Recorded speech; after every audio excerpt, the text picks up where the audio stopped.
Welcome to Adam's Athenaeum. Let's take a look together through the news and records of our times as we try to shed light upon the unvarnished truth. Thanks for coming back to listen to this episode on my channel where I thought we needed to talk about, yet again, the genocide happening in China.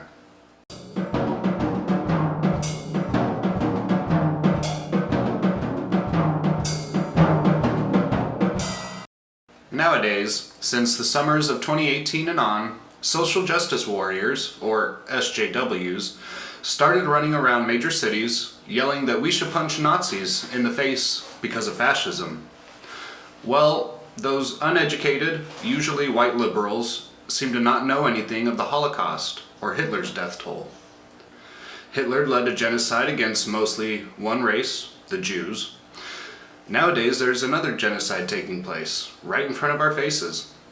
The legacy and corporate media have talked about it, and even still, throughout a genocide taking place, America supported the Olympics being held in China not too long ago. If these social justice warriors want to fight evil, by all means, have at it. However, why won't the far left mention or denounce the Uyghur genocide taking place in the western mountains of China? If they want to punch a Nazi, why wouldn't they want to punch a Chinese Communist Party official as well? Obviously, it's because these fools don't know what fascism, or genocide, or racism actually is. So let's re-educate everyone on what's taking place in China.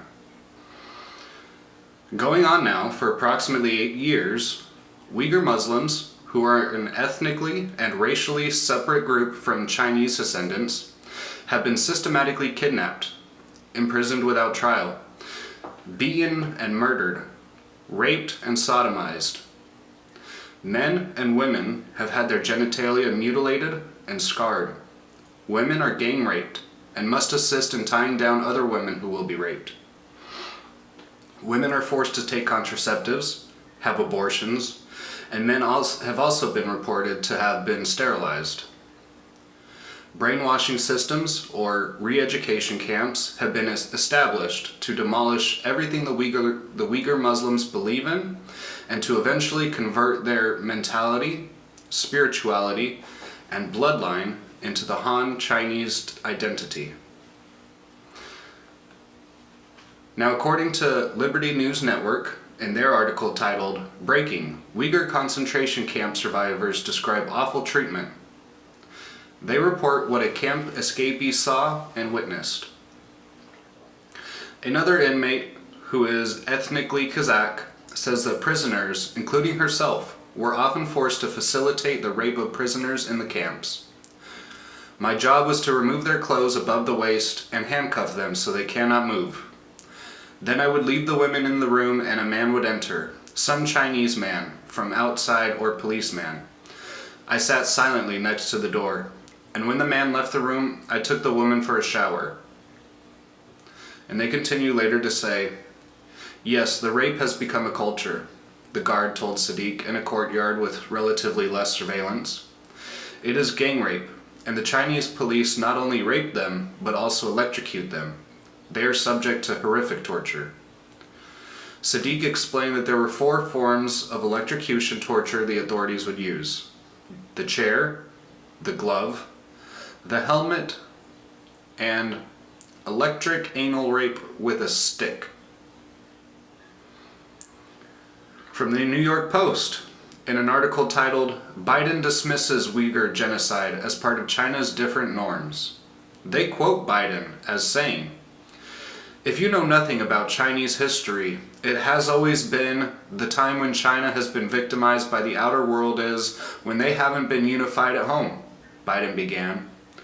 "So the central, vastly overstated, the central principle of Xi Jinping is that there must be a united, tightly controlled China, and he uses his rationale for the things he does based on that." And continues later to say, "I point out to him, no American president can be sustained as a president if he doesn't reflect the values of the United States. And so the idea that I am not going to speak out against what he's doing in Hong Kong, what he's doing with the Uyghurs in western mountains of China and Taiwan, trying to end the one China policy by making it forceful, Xi gets it. Culturally, there are different norms that each country and their leaders are expected to follow. So apparently Joe Biden doesn't care about genocide taking place in our enemy's backyard, nor does he intend to do anything about it. Well, just to be sure we're not being emotionally blinded to facts, let's be sure we're at least somewhat morally justified in our understanding of the genocide. Let's define what a genocide is. According to the UN on genocide prevention, starting with the preamble, which essentially just tells us the scope of the document, it states, the contracting parties, having considered the declaration made by the General Assembly of the United Nations in its Resolution 96, that genocide is a crime under international law, contrary to the spirit and aims of the United Nations and condemned by the civilized world. Recognizing that all periods of history, genocide has inflicted great losses on humanity, and being convinced that, in order to liberate mankind from such an odious scourge, international cooperation is required. Hereby agree as hereinafter provided. Article 1. The contracting parties confirm that genocide, whether committed in time of peace or in time of war, is a crime under international law, which they undertake to prevent and to punish. Article 2 in the present convention, genocide means any of the following acts committed with intent to destroy, in whole or in part, a national, ethnical, racial, or religious group, as such, killing members of the group, causing serious bodily or mental harm to members of the group, deliberately inflicting on the group conditions of life calculated to bring about its physical destruction in whole or in part, imposing measures intended to prevent births within the group, forcibly transferring children of the group to another group. Alright, so simply based off the news and reports, and even what Wikipedia states to be happening, it's impossible not to say that a genocide is taking place in China. It seems almost as exclusive that the Chinese Communist Party and its officials are responsible for the grotesque human rights violations, abuses, and ethnical and racial cleansing.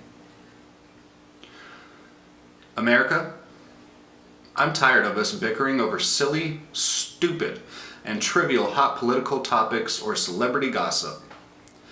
I don't care about your professional sports anymore that support China through Nike endorsements and having players being paid millions of dollars more than you or I, the hardworking average American, to kneel during the national anthem for a racially divisive protest or message. I don't care what you see it as.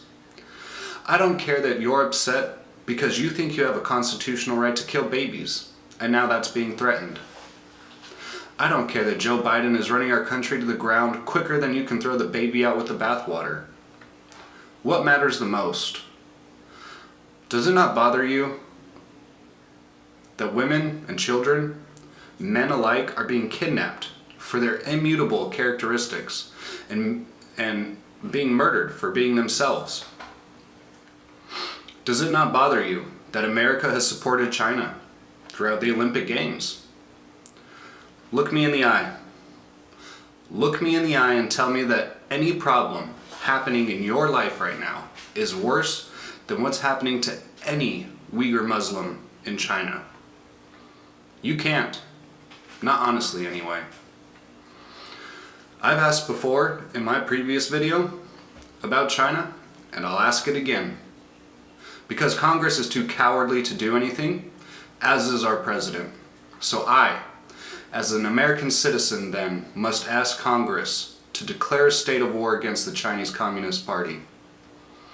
I understand what war means. I understand what it requires and what it will take to win. We should not fight this war if we are not prepared for cruel and horrible and grotesque things to take place. We should not fight China if we are not prepared to do what it takes to win against these evil people.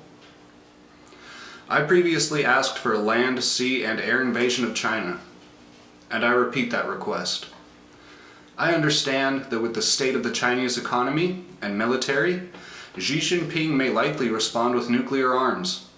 So I would suggest we think about nuking China first.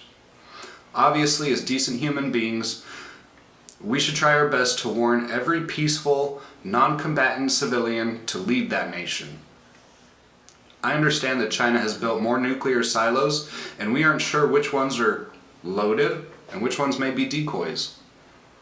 I understand that China has tested hypersonic missiles capable of defeating our air defense systems, and that these missiles could carry nukes. And yet here I am, still, as a former soldier, asking Congress to declare a state of war against the Chinese Communist Party. I ask for your help, everyone watching this video. Help me in protesting buying Chinese-made products. I ask for your help in boycotting Apple and Nike, who have products made in these same regions of China. I ask you to stand up to our Congress, to your senators, and to our president and ask, what happened to never again? After the Holocaust, we promised the world that a genocide would never happen again. It's happening. Don't try to hide from the truth. You and I just saw the same thing. Go look up more information for yourself if you need to see it. And tell someone else about this disgusting and evil act of depraved animals who call themselves human. This message has nothing to do against the Chinese people, the humble citizens of China who work hard to make their living under a totalitarian regime. This message is to condemn the Chinese Communist Party and the presidency of the United States for not having the courage to stand up to China and do what's right. I hope you all support this message.